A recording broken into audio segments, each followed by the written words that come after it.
de sombra, a lua que diz, tenho sede de estrela, a tarde que diz, tenho sede de sombra.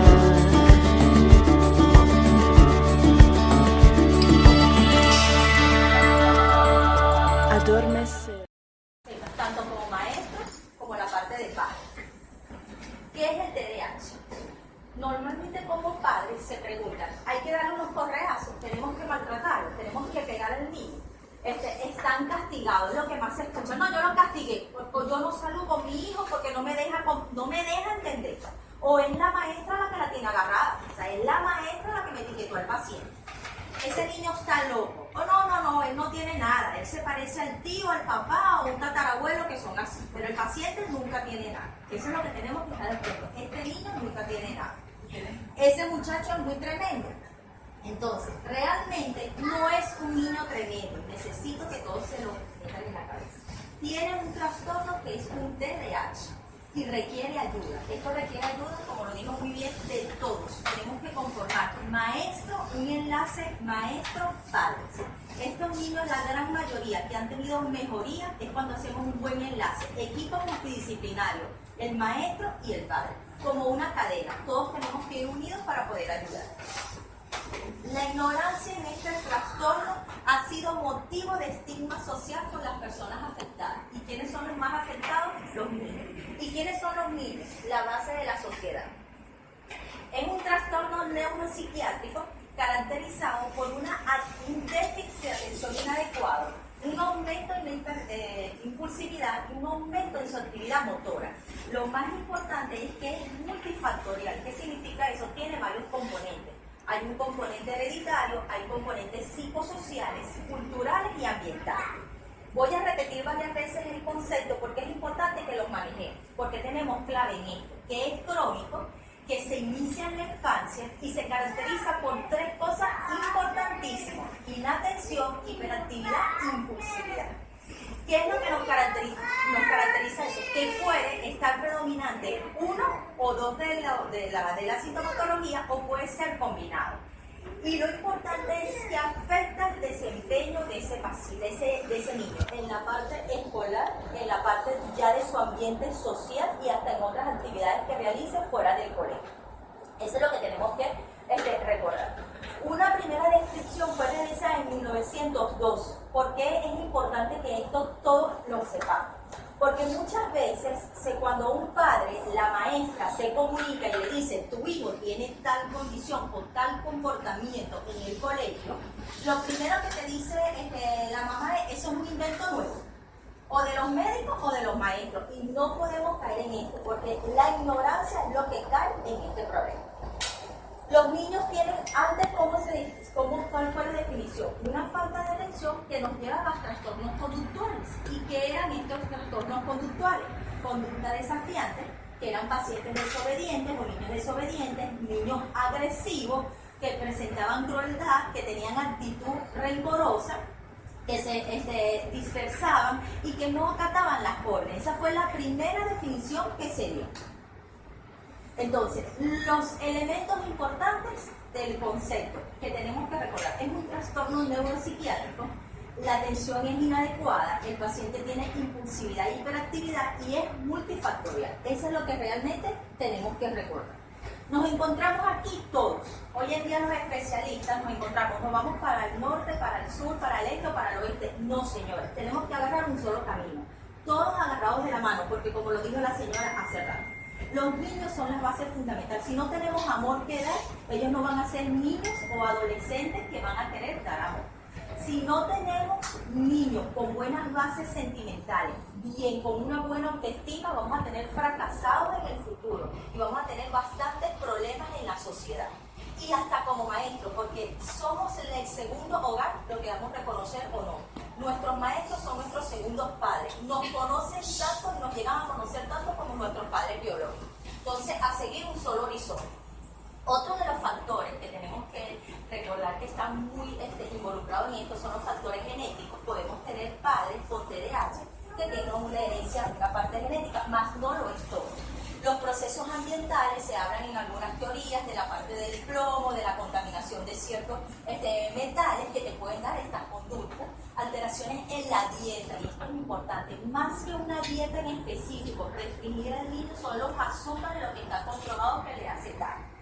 Y la interacción genética ambiental ayuda mucho, porque si tú tienes una herencia, pero también predomina la parte ambiental de ese paciente, ¿qué significa ambiental? Todos nosotros, médicos, maestros, la misma familia, porque de nada sirve que el maestro capte la alarma y se lo diga al padre o a los padres, y los padres no acepten esto, porque al no aceptar no nos van a ayudar. Entonces, ponen hasta el mismo niño, porque el niño escucha, los niños no podemos subestimarlos, los niños escuchan todas nuestras conductas. Entonces, ¿qué dice el papá en el caso? Esa es la maestra que la tiene que agarrar contigo, porque tú no eres así. Entonces, ¿qué va a hacer ese niño? Va a desautorizar a la maestra, porque automáticamente, si su padre, que es la base, está hablando del maestro, ¿qué quedará para él? Y viceversa, porque muchas veces no detectamos las alertas, y entonces pasa esto, que el papá dice, tengo un hijo en casa, pero cuando llego a la escuela es otro. O sea, ahí está pasando algo. O realmente hay un comportamiento inequívoco, o es una exposición al medio ambiente que el niño se está comportando no siendo un TDAH. Eso tenemos que tenerlo muy en claro. ¿Cómo se clasifica? Se clasifica de acuerdo a su sintomatología: inatento, hiperactivo, impulsivo. Pero podemos tener predominios y combinados. Tú puedes tener un TDAH a predominio inatento, un TDAH a predominio hiperactivo o impulsivo, o un TDAH combinado, en donde tiene sintomatología de uno y de otro, que ya se lo voy a explicar mejor, y no sobresale uno. Es decir, no es ni más hiperactivo ni más inatento, sino que tiene la misma, una inatención que puede llevar a una hiperactividad, y una hiperactividad que puede llevar a una inatención. Y eso es importante también manejar. ¿Cuál es el inatento? ¿O cuál es la característica típica del inatento? Es el paciente, o es el alumno o el niño que está perdido. Es decir, tú le estás dando una clase, tú le estás explicando algo, y ese paciente no, ese niño, si tú le vuelves a preguntar, la clase es incapaz de repetir. Y te dice, ay, pero ¿me puedes repetir, por favor? Típico ejemplo, por lo menos cuando estamos en primer grado. M con A, ma. Y tú le dices, ¿qué letra es esta? La M. ¿Qué letra es esta? La A. ¿Qué dice ma? Repicó un teléfono, él volteó, o un niño habló, o otro niño, cuando le vuelves a preguntar, ¿qué letra es esta? Y ahí está completamente en blanco, toqueado. El niño hiperactivo es el que tiene un aumento de la actividad motora. ¿Cómo lo sabemos? El niño que se levanta varias veces del pupitre, que habla, que no espera turno, que tú le dices 20 veces, siéntate, por favor, de todas las formas, con cariño, con amor, y el paciente otra vez un resorte. Y si no, es el niño que hace todo. Ahora, estamos hablando de TDAH. Es importante apartar lo que es la condición, lo que es su área cognitiva. Esto no quiere decir que el niño que tenga TDAH tenga una afectación o una disfunción cognitiva. Son niños que pueden ser muy inteligentes, y tanto así que en el hiperactivo se determinan las tareas rapidito para empezar a ser disruptivo en el salón de clases. Y el niño inatento es el que algunas veces tiene un poco más de dificultad en el área cognitiva, pero no por su nivel cognitivo, sino porque no capta, no está captando. Es decir, se distrae con cualquier cosa, con los colores, con la... Es impresionante. Y olvidan con facilidad. Y con respecto al impulsivo, ¿qué es el impulsivo? El que no espera turno para hablar. Es decir, tú le estás haciendo una pregunta, ¿qué cosa? Y ya te responde el color. El que muchas veces tienen grados de agresividad, porque vamos a ponernos en nosotros, en nuestro ejemplo. Más de uno algunas veces quiere dar un pescozón al otro. Vamos a estar claros, pero uno, tú sabes, la diplomacia ante todo. Pero los niños no. Los niños te quieren dar un pellizcón y te lo van a dar. Le van a temblar amiguito y se lo van a dar. No tienen la diplomacia que muchas veces les falta, porque son como más sinceros. Y esa impulsividad tenemos que vigilarla, porque muchas veces los padres dicen, no, es que así es bueno porque se defiende. No, porque puede ser daño sin querer. Hay niños, y ustedes lo saben más que yo, una de mis causas es, doctora, le agarró el lápiz y se la introdujo, el otro se la clavó el otro. O doctora, un ojo. Y tenemos que cuidarnos, porque toda consecuencia trae, toda actitud trae una consecuencia, y eso es importante tomarlo en cuenta. Con respecto al TDAH inatento, es uno de los menos frecuentes. El más frecuente viene siendo entre el hiperactivo y la impulsividad. Y es importante diagnosticarlos a tiempo, más que todo Yo, desde el punto de vista neurológico, no utilizo nunca el tema de niños especiales. Para mí son padres especiales, comunidad especial y madres especiales. ¿Por qué? Porque si usted es una maestra comprometida, así como están ustedes aquí, porque quieren atender, porque quieren aprender, porque quieren buscar conocimiento, eso a ti te hace especial al resto de la población. Si tú como padre eres comprometido, porque no es nada más yo decir, ay, me etiquetaron al niño. No, es, ay, si de mi hijo están diciendo esto, yo voy a tratar de mejorar su conducta, porque ¿quién quiere un padre que su hijo sea el mejor? Y así en todas las líneas. Necesitas médicos especiales, porque a ti te dan un título, es verdad, pero si tú no te actualizas, si tú no estudias, si tú no das, porque esto es un apoyo a la comunidad. ¿Por qué? Porque estamos viendo muchos problemas de incidencia ahorita, tanto en el tema del autismo como en el tema del TDAH, y vemos que la gente habla y dice y refiere, pero nadie hace nada. Y aunque uno no lo crea, 1 hora de estas charlas a ustedes les crea una semillita, porque alguna duda yo les dejo en este tema, y algo vamos, y esa forma, esa semilla o esa, vamos creciendo hasta que tengamos una matita. Pero si la sabemos cultivar desde un principio, porque así son los niños y recordando que ellos son la base de nuestra sociedad. Con respecto a los criterios, este es un video, se lo pasamos después. Les voy a pasar un video al final que es importante que lo vean, porque el hiperactivo muchas veces lo descontrola mucho a uno, lo saca a uno de control, porque muchas veces no sabemos cómo hablarle, cómo llegarle al hiperactivo, siéntate, cómo dar, porque otra cosa, no es solamente el hiperactivo, es si es hiperactivo desafiante o hiperactivo oposicionante. Entonces, es un tema, una vertiente del tema muy importante. La epidemiología, porque es importante saberlo, porque tenemos una prevalencia hoy en día en ascenso en la población que va de un 3 a un 10%. La mayoría de los niños afectados son el sexo masculino más que el femenino. Sin embargo, cuando el femenino está afectado, muchas veces tienen otras alteraciones, la agresividad, no sé si es por el cerebro de la mujer, pero realmente la agresividad un poco más, la impulsividad un poco más, los deterioros cognitivos son un poco más acentuados que en los varones. Y lo importante es que en las niñas se expresan, como les dije, la impulsividad y la agresividad es un poco más notable que en los niños. Cuando en este caso en el 75% de los niños con déficit de atención y hiperactividad se sienten impotentes, porque como sociedad realmente no estamos preparados. Yo trabajo mucho con la parte integrales en Caracas y en el estado Sucre, en Cumaná específicamente, porque ellos necesitan apoyo. Ellos están trabajando pero la parte de especialistas en nuestro país hay poco, y lo ideal es que ellos tengan neurólogos, psicólogos, psiquiatras y terapistas para hacer realmente un equipo funcional. Muchas veces tú le dices a un padre, ok, tiene tu hijo, tiene un TDAH. La pregunta es cómo se come eso, porque esa es la realidad, ¿ok? Entonces, después, ¿cómo hago si económicamente no puedo llevarlo a un neurólogo? No puedo acudir a una terapia. El niño muchas veces no necesita una visita al neurólogo, muchas veces necesita cada 3 meses llevarlo, porque si tiene que ser medicado o no. Necesita la ayuda del psicopedagogo, que no lo podemos dejar apartado. Yo diría que tiene un peso fundamental en esto, más la ayuda social. Entonces, muchas veces, estas madres, a mí me da dolor cuando una madre dice, yo no salgo, o casi evito salir porque mi hijo no me deja. Pero ¿por qué no lo hace? No es porque ella no tenga la fuerza ni el corazón para salir con el niño, sino por el tercero, porque empieza a unir ese muchacho malcriado. Pero ese muchacho sí es necio. Y la parte social lo agobia a uno. Y entonces uno termina actuando mal o pegándole al niño o dándole golpe al niño, que eso no lo va a curar, ni lo va a mejorar. Y muchas veces etiquetando al niño es muy tranquilo, pero no haces nada. Y ese paciente, su futuro es bien incierto. Y eso es importante tomarlo en cuenta. Siempre les voy a decir qué es lo importante y qué no. Y eso es importante con la parte de los maestros. Después hacemos la mitad. Okay. Con respecto a los estudios paraclínicos, sí son pacientes, niños que tienen que ser estudiados. Estos niños tienen que ser estudiados. No es etiquetar a lo loco. No es decir es hiperactivo porque simplemente no se sienta. Tienen una serie de criterios que tenemos que estudiar. Dentro de los estudios importantes tenemos la resonancia magnética cerebral, el electroencefalograma, que contamos en el país con esos estudios. También tenemos el aula virtual. Es un estudio muy práctico, se colocan unas gafas a los pacientes, unos lentes, y en la computadora van a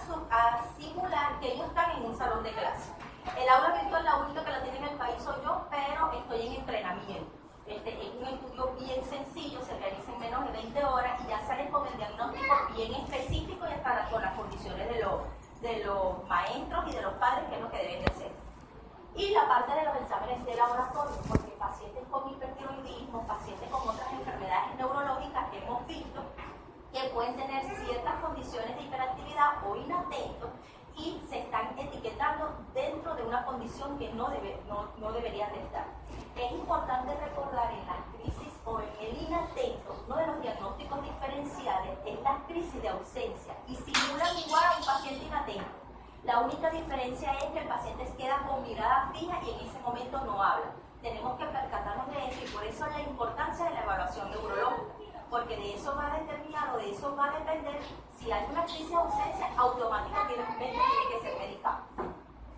Con respecto al diagnóstico y los criterios, aquí voy a hacer un poquito textual, pero es que necesito que se manejen porque esto lo importante es que no se puede modificar. Estos son criterios ya determinados así. Para cumplir los criterios hay 9 ítems para déficit de atención y 9 ítems para hiperactividad. Tenemos que tener 6 o más de esos ítems en cada criterio para poder decir este paciente es inatento, este paciente es hiperactivo. Pero ¿qué nos definen los criterios? La duración tiene que ser sintomatología que debe haber percibido al menos en los últimos 6 meses. Es importante algo. Muchas veces cuando el niño llega a primer grado, la culpa se la lleva la maestra de primer grado, porque la mamá lo primero que dice es mi hijo en preescolar era una maravilla, sí, porque en preescolar esta sintomatología no florece, florece después cuando el cerebro necesita más requerimientos. Y no es que tenga culpa ni la maestra de preescolar ni la maestra de primer grado, porque eso es lo que se llama, aquí en Venezuela no se hace, pero debería de existir salones de transición. Porque ¿qué pasa? El niño de preescolar, ¿qué hace? Vamos a estar claros, dibuja, jugar, pero cuando el niño del primer grado, ¿qué se necesita del niño del primer grado? Que se siente, que permanezca sentado y que corte de la pizarra al pupitre, y ahí comienza a verse la sintomatología, y eso es importante tomarlo en cuenta, porque es el primer conflicto o negación que tienen los padres. Mi hijo no tenía eso, mi hijo era completamente normal. Otra es que la edad de comienzo, donde la sintomatología se presenta con más frecuencia, es después de los 6-7 años. No quiere decir esta que no la tenga antes, sí la va a tener, pero donde uno va a notar más la sintomatología es después de los 6-7 años de edad. Y lo importante es que debe de tener este comportamiento tanto en la escuela, como en el hogar, como en otros ambientes. ¿Por qué? Porque muchas veces etiquetamos al niño, no, el niño es hiperactivo, pero puede ser que el comportamiento sea en la escuela porque existan otros niños hiperactivos y hace mimetiza, él copia, imita al otro niño. Eso puede pasar, y en la casa sea tranquilo o en otros lugares sea tranquilo, como viceversa. Puede pasar de que en la casa esté tranquilo o en la escuela sea tranquilo y cuando llega a la casa la mamá no lo tolera, porque eso puede pasar y no quiere decir que el paciente sea hiperactivo. Tenemos que evaluar otro contexto. Muchas veces vienen de padres de divorcio, vienen de padres separados, o padres que están juntos pero que no tienen familia. Eso puede pasar. Muchas veces estamos casados, tenemos una pareja aquí y estamos más solos que estar acompañados. Eso estamos más solos que si tú estuvieras realmente solo. Entonces, los pacientes, ese niño está viendo las discusiones entre la mamá y el papá. ¿Qué pasa? Que se hace agresivo, entonces llega a la escuela y golpea a una niña y la va a golpear. ¿Pero por qué la golpea? Porque eso es lo que está viendo. Esa es la figura paterna que está viendo, o es la figura materna que está viendo, y eso es lo que tenemos que tomar en cuenta. Los criterios de déficit de atención, aquí sí me gustaría que me prestaran la atención de él. ¿Qué tenemos que ver? A menudo no presta atención suficiente a los detalles. Es increíble. Tú le dices a un paciente, a ese niño que está en el salón de clase, pasa la pizarra y escribe tal cosa, él se para y tú lo ves. Pero cuando llega a la pizarra no se acuerda qué fue lo que ustedes mandaron a ver. El otro caso muy típico, el paciente, ustedes copian. Están copiando, porque la maestra no puede estar todo el tiempo así, está copiando. Y de los 20 alumnos que tienen, 10 están copiando y 10 se perdieron. Pero cuando te das cuenta, el paciente no terminó la tarea o salta palabras. Nómbrame los estados de Venezuela. Coloca estado, nombra y no termina la palabra Venezuela. Todo eso, aunque son pequeños detalles, lo tenemos que dar cuenta. El niño que llega al salón de clase y tu lápiz lo dejé en la casa, y tu borrador también lo dejé. Y el sacapunta, bueno, que también lo dejé. Bueno, ¿y qué vas a traer? O llegan a la casa, sobre todo cuando son las inatenciones bastante severas, llegan a la casa y pierden hasta el morral. Llegan a la casa y pierden realmente el morral o el cuaderno, o llegan que no tienen tarea. Pero no copiaron porque no aceptan su realidad. Muchas veces a esos niños hay que hablarles, sentarles, explicarles, porque muchos hacen conciencia. Y una vez que hacen conciencia de su condición, ellos mejoran, nos ayudan a mejorar. A menudo tienen dificultades para mantener la atención. Tú estás hablando con ellos se distraen, se les hace más fácil hablar con el compañero, mandar un mensaje. Se pierden los que realmente no tienen una atención. Porque hay que recordar que existe una atención selectiva y una no selectiva. Uno de los errores que tenemos como padres es que me dice, pero él no se aprende la tarea, pero la música sí. Sí, pero ¿qué es la música? La música es algo repetitivo, te dice varias palabras al mismo tiempo, tiene un ritmo y selectivamente, si yo le quiero prestar atención, me la aprendo. Es diferente a lo que es la tarea. Una tarea, aprenderse una tarea requiere un esfuerzo mental importantísimo, porque no es una sola conexión cerebral, son varias conexiones o varios circuitos que tienes que tomar en cuenta. A menudo parece no escuchar cuando se le habla directamente. Tú le estás hablando y estás como viendo por otro lado y no hay ese contacto visual fijo que tienes que tener. Por eso es que estos pacientes hay que hablarles muy claro y estructuradamente. A menudo no sigue instrucciones y no finaliza tareas escolares. Pareciera que todos los criterios fueran iguales, pero cuando uno los detalla bien, te lleva cada uno a cada paciente. Y es importante individualizar al paciente. Como lo dijo muy bien la expositora anterior, cada uno tiene una condición diferente, tiene papás diferentes, mamás diferentes, condición socioeconómica diferente, escuelas diferentes. Entonces, eso algunas veces no hay una receta para el TDAH. Yo no puedo venir aquí y le voy a decir, van a hacer esto y esto, porque vamos a hacer un fracaso. Porque cada paciente tiene una individualización, pero si hacemos por lo menos lo general, estos pacientes, por supuesto, van a mejorar y todos nos vamos a ayudar. A menudo tienen dificultad para organizar tareas y actividades. A menudo evita y les dificultan las tareas que requieren esfuerzo mental sostenido. La escritura, la lectura, la estructuración lo dificulta mucho. Cosa que tú lo ves diferente en los síndromes de Asperger con buen nivel de funcionalismo, que aprenden a leer de una forma estructurada muy rápida. A menudo extravían los objetos necesarios para tareas o actividades. Hay unos que cosas minúsculas, un lapicero o un lápiz, los pierden con facilidad. Pero hay otros que pierden las cosas grandes, y ese es el que más atento tenemos. Un libro, un cuaderno. Muchas veces pasa que cuando van de una actividad extracurricular a una clase, pierden hasta los zapatos deportivos en el caso que sea un deporte. Y en todas esas cosas, muchas veces las dejamos pasar. Se le olvidó, fue lo rápido que lo trajimos. Pero cuando nos pasa esto repetitivamente, ya se hace una rutina y posteriormente llegamos al hábito, que es lo que no debemos permitir en estos niños. A menudo se distraen fácilmente con estímulos irrelevantes. El paciente está sentado, habló la maestra, estornudó la maestra, lo que sea, habló el otro compañero, ya ellos se pierden y son incapaces de seguir el hilo de lo que traen. Entonces tienes que volver otra vez a repetir. A menudo se descuidan en las actividades diarias. Puede ser actividades diarias del colegio como del hogar. Y se lo pueden preguntar a los padres. Muchas veces tengo que decirle todos los días que se cepille. Tengo que decirle todos los días que antes de comer se lave las manos. No aguanto, porque eso es lo que te dice la mamá. ¿Por qué? Porque él no te estructura. Él no tiene eso canalizado, no lo aprende. Simplemente todos los días tienes que llevarlo. Y ahí es donde vamos a caer en las técnicas que tenemos que aplicarle a estos pacientes, porque son muchas veces más visuales que auditivos. Muchas veces entienden más desde el punto de vista de dibujo, que tú le estructuras en la casa, el niño se levanta, se cepilla, desayuna, se viste, va al colegio. La rutina hay que para que ellos puedan convertirla en una.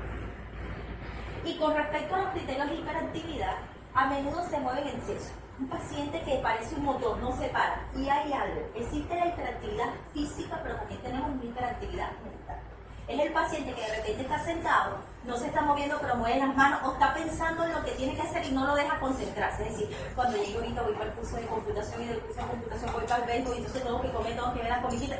Y es una hiperactividad, un atropello de pensamientos que no lo deja organizarse. Entonces, tenemos muchas veces que no, mi hijo está sentado, sí, está sentado, pero cómo tiene las manos, cómo tiene los pies, cómo está su movimiento del cuerpo. Muchas veces hasta se contornean ellos están haciendo su tarea, pero tú lo ves que se están contorneando, se están moviendo, mueven un pie, una mano, porque no pueden estar completamente inmóviles inmóvil o tranquilo.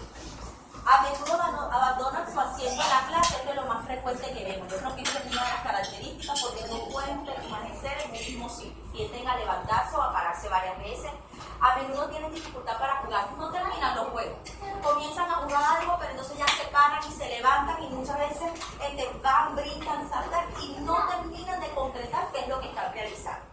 A menudo está en marcha o parece que tienen un motor. Eso es muy característico. Están hasta jugando béisbol y son los que más corren, los que más brincan, pero son incapaces de esperar la pelota porque no pueden permanecer un rato, ni siquiera segundos. A menudo hablan excesivamente. Esto nos habla de la parte de impulsividad, de hiperactividad con impulsividad. Están hablando y no hay un momento en que tú le hagas un pare.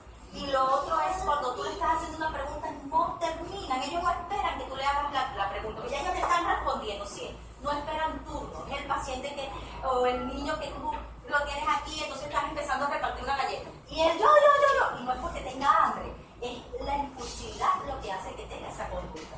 A menudo interrumpe o estorba, porque si tú le estás preguntando al otro, es el que quiere opinar, yo sé.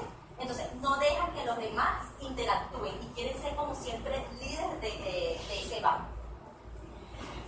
¿Qué es otra cosa de las que debemos tomar en cuenta? Y que no solamente el TDAH está solo, sino que también tiene comorbilidad. ¿Qué es comorbilidad? Aquellas condiciones que también pueden estar asociadas a un TDAH. En un 50%, las que más frecuentes se presentan son esas conductas que les hablé, desafiantes o posicionantes, negativismo. Yo no lo voy a lograr, yo no lo puedo hacer, yo me comporto así porque igualito yo soy el malo, porque ya etiquetaste a ese paciente, no a ese niño, y no solamente ustedes, hasta los mismos padres.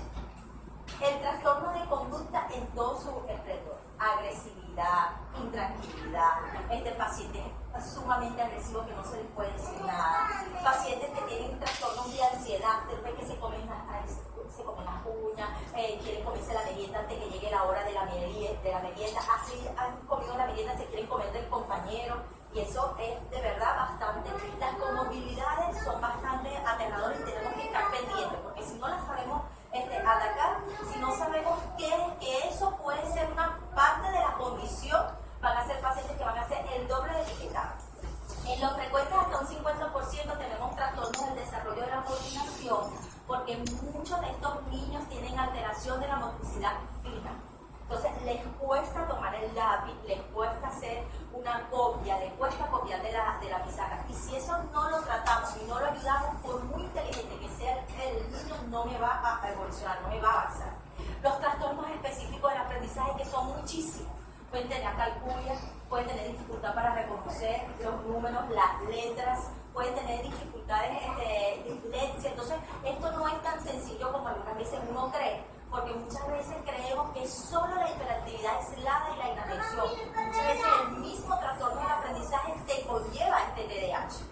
Y los menos frecuentes, pero que sí se ven en su mayoría, son depresiones, porque yo no puedo, porque a mí nadie me entiende, porque yo no progreso, porque si me hablan y yo quiero poner de mi parte, no lo hago. O sea, ¿qué está pasando en mí que no colaboro? Porque muchos niños, como les dije, cuando hacen la conciencia como tal, sí tratan de mejorar y de hecho nos ayuda muchísimo tanto al médico como a los padres como a todo el equipo en general. Y los trastornos motores, los TIC, son muy característicos en los TDAH. Tenemos que estar pendientes que tienen una probabilidad o un factor ambiental. Es importante saber lo que sí. Esto no es para asustarlos, pero sí en otros países asocian tomados específicos desde el punto de vista psiquiátrico y psicológico, porque realmente este es un tema de peso y un tema en que todos tenemos que colaborar. El tratamiento con el niño con TDAH. Desde mi punto de vista profesional, mi experiencia dice que desde que el paciente se trata con un equipo multidisciplinario y todos tenemos la misma línea de atención, y esos pacientes mejoran. Pero para mí, como neurólogo, la importancia está clave por los maestros y por los padres. Porque de nada me sirve yo medicar al paciente, que yo le haga la condición, que yo le haga la condición, que yo los ayude, que yo los oriente, que estén bien medicados si no tengo estos dos enlaces. No me sirve para nada. Desde hace 7 años trabajo con las escuelas, soy asesora de la Fundación Azules en Cumaná y de Fundacien en el estado Sucre, porque nos hemos dedicado bastante a la orientación de las maestras, somos bastante receptivos. La idea es ayudarnos el uno con el otro, porque los maestros para mí son la base fundamental de toda sociedad, todos. Porque si ustedes tienen una buena educación, si ustedes nos orientan bien a nuestros hijos, esos van a ser niños realmente del futuro. Pero si no tenemos ese enlace, realmente siento que estamos un poco perdidos. Tienen el equipo multidisciplinario importante: el psicólogo, el psicopedagogo, el neurólogo infantil, la terapia ocupacional y del lenguaje. Esto depende de cada paciente. No todos los pacientes van a necesitar el mismo equipo multidisciplinario. El pediatra, por supuesto, el maestro y los padres. Porque no podemos trabajar aislados. Aquí el aislamiento trae fracaso en el tratamiento. ¿Qué hace el tratamiento en sí? ¿Qué es lo que buscamos? Modificaciones de conducta. Medicación si la necesita o no, que va a ser a criterio del neurólogo. Educación de los padres, maestros y parientes. Porque si usted no se educa en esto, si usted no aprende en esto, todos los días yo soy neurólogo y leo. Porque es increíble, cada caso es diferente. Cada caso tiene una sintomatología diferente y no los puedes tratar a todos por igual. Actividades extracurriculares importantes. Estos no son niños solamente para la parte que voy a aprender a leer y escribir. No, tienen mucho arte, tienen muchas características para el deporte, para el oficio, y eso es importante tomarlo en cuenta. Hoy en día creemos que ese niño va mal en el colegio, no puede ser alguien. No, señor, necesitamos oficio. Ningún paciente tiene discapacidad. La discapacidad existe mental. Yo he visto gente así, perfecta, y tiene una discapacidad mental. ¿Y qué es la discapacidad mental? Yo no lo voy a lograr. Yo no lo voy a hacer, o responsabilizar a otro. Siempre la culpa es del otro, menos tuya.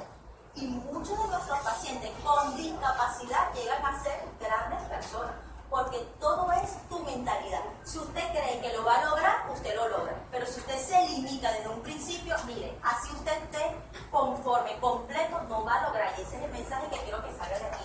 Ningún paciente, para mí, la discapacidad existe mientras usted la tenga.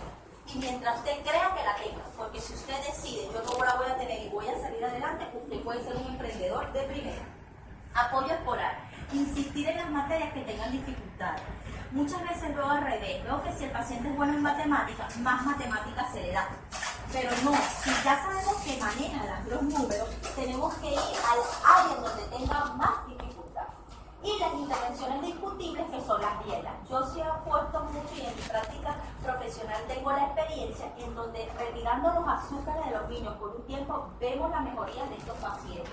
La chuchería, los chocolates. ¿Por qué? Porque ellos realmente hacen un evento desde el punto de vista neurológico que te van a producir más hiperactividad. El paciente se va a volver más hiperactivo, sin frustrar al niño de que no pueda comer, que no puede comer el dulce. No, simplemente decirle: por este momento tú no puedes comer la chuchería, vamos a dejarla para las vacaciones, vamos a dejarla para un fin de semana. Lo utilizamos hasta como premio. Si te portas bien en el colegio. ¿Y qué es portarse bien? Porque muchas veces hablamos así: pórtate bien en el colegio, pero no le miramos a los ojos: hijo, pórtate bien, que copies, que le hagas caso a la maestra, que no te metas con tus compañeros, porque hablamos muy mal.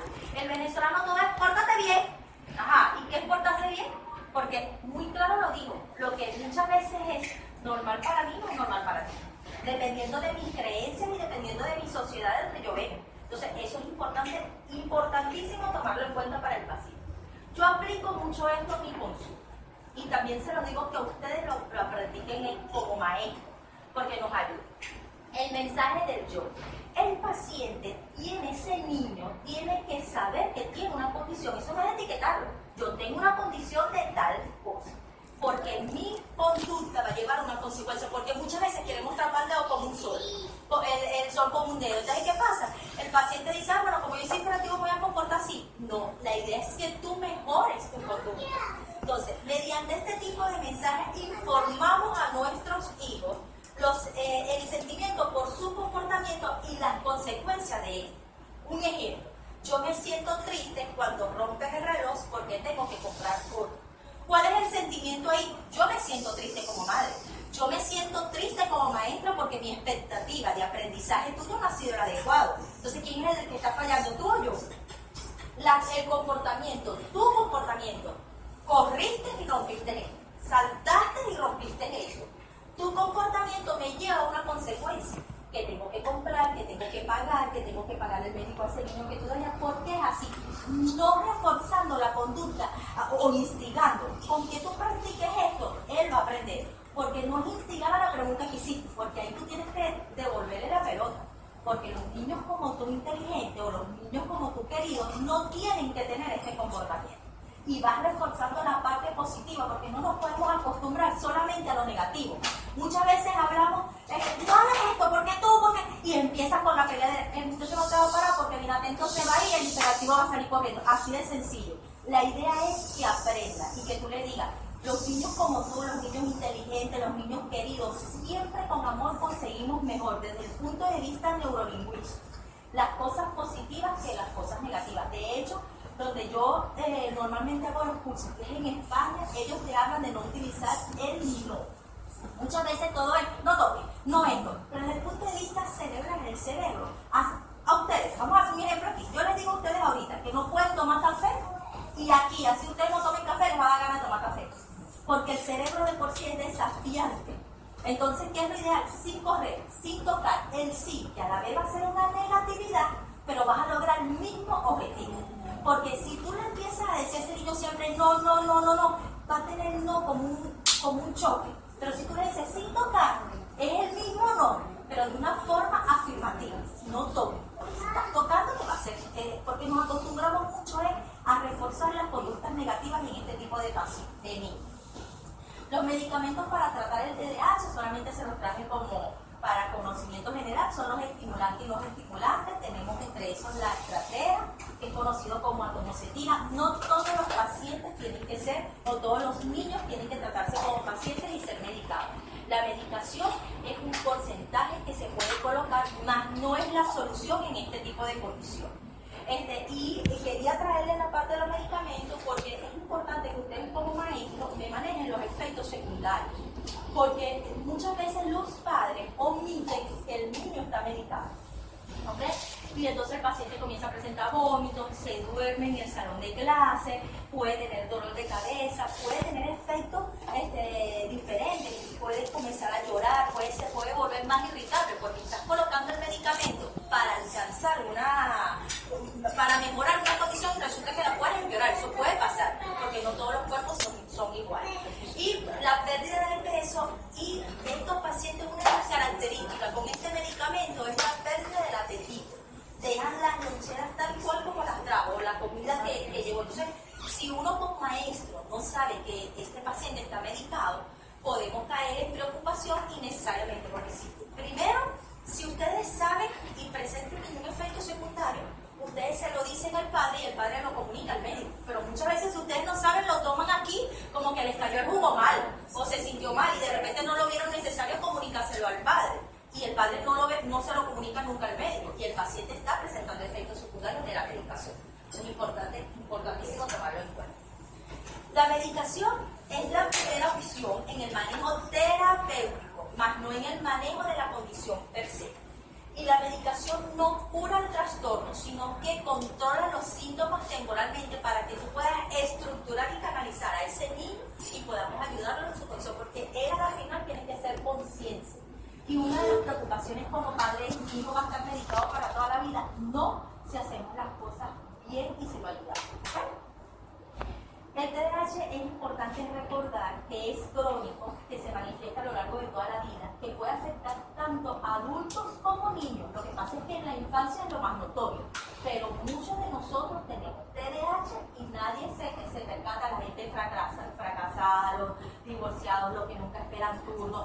Nosotros en la gran mayoría tenemos muchas condiciones, pero en nuestros tiempos no fueron diagnosticadas y las ayudamos a superar, pero no vamos a hacer que eso pase igual con los niños.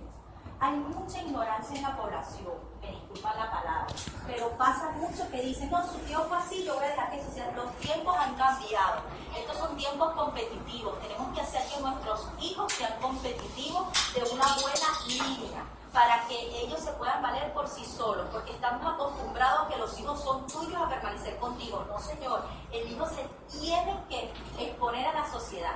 ¿Y qué es aprendizaje? Aprender, así de sencillo. ¿Y qué es aprender? Saber enfrentarte a la vida con el medio ambiente. Porque miren lo impresionante del ejemplo. Si usted aprende a leer, no es la misma visión cuando usted ve un papel escrito cuando usted sabe leer a cuando usted no sabe leer. Y es el mismo individuo con respuestas ambientales diferentes. Tú agarras un papel y cuando no sabes leer le huye. Ay, no quiero el papel. Pero cuando sabes leer, tu conducta es totalmente diferente. ¿Qué quiero decir con este ejemplo? Que si nosotros capacitamos a nuestros hijos para ser los mejores y a nuestros niños para ser los mejores, van a poder dar lo mejor de sí. El autoestima es muy importante en esta condición. Es un manejo fundamental, la educación de la familia y el apoyo del equipo multidisciplinario. Y el maestro, para mí, encabeza la pirámide, porque con buenos maestros, usted tanto ve, es como con el médico. Uno dice ojo médico, porque ojo médico, tanto ve la misma condición, ya tú diagnosticas así. Igual pasa con el maestro, tantas conductas repetitivas te ayudan, porque tú no tienes, yo tengo un solo hijo, pero tú tienes 30.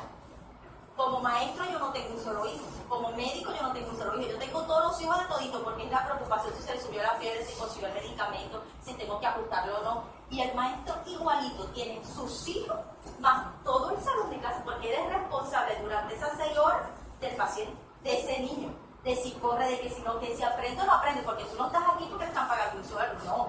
Tú tienes que ayudar a que ese paciente tenga un aprendizaje contigo, porque tu resultado se va a ver en sexto grado. Y el del secundaria se va a ver en quinto grado y el universitario cuando tenga su título y así sucesivamente.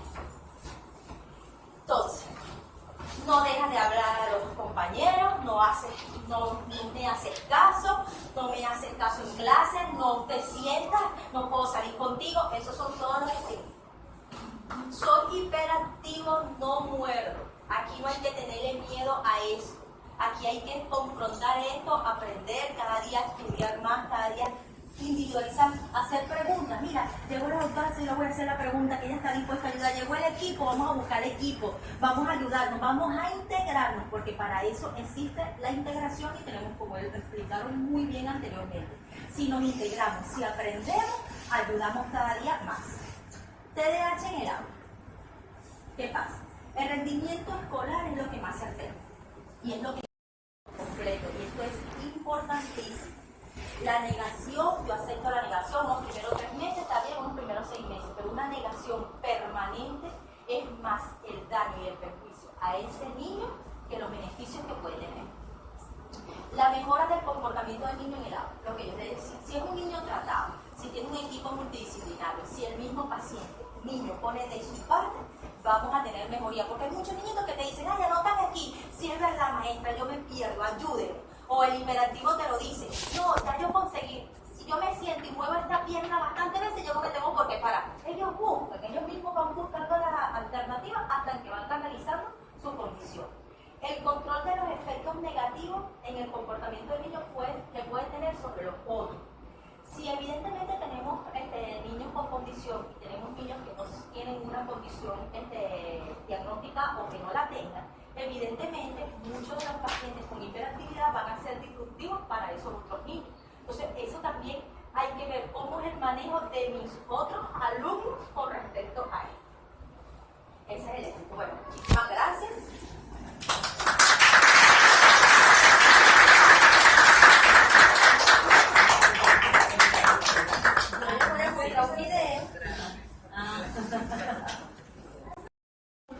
Es una responsabilidad que los demás lo estén haciendo mal, pero ¿qué estás haciendo tú como ciudadano para mejorar?